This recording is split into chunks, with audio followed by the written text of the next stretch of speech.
ढींग के बेसामारी बाजार में बीती रात भीषण अग्निकांड की घटना हुई। इस अग्निकांड में करीबन 5 दुकान जलकर खाक हो गई।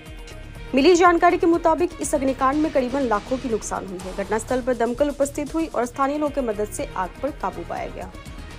टुकटुकी से आबुल हुसैन की रिपोर्ट, दिल्ली 24 लाइव। ক'ব নোৱাৰোঁ কেনেকৈ লাগিছে গম নাপাওঁ।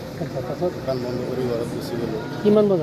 কিমান বজাত মইতো আপোনাৰ তেনেকৈ নিৰ্ধাৰিত টাইমটো ক'ব নোৱাৰোঁ। গম পোৱা মতে 1:30 2টামান বজাতকৈ গম পাইছোঁ। কেইটা দোকান কৰিছে?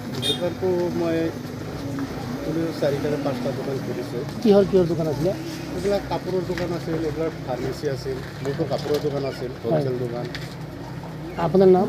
মোৰ নাম আনোৱাৰ হুছেইন। পাছত জুই কেনেকৈ নুমাল? জুই ফায়াৰ ব্ৰিগেড আহিলে। কেইটা আহিছিলে? কেইটা বজাত আহিছে মই তেনেকৈ অৱগত নাই। কেইটামান বজাত 12:30 আহিছে, 12:30 নাই 1টামান। কিমান টকাৰ ক্ষতি হৈছে বুলি অনুমান কৰে আপুনি? ক্ষতিটো মোৰ ধৰকচোন দোকানৰ কোনো হিচাপ নাই, 20-25 লাখ টকাৰ মান হ'ব আৰু।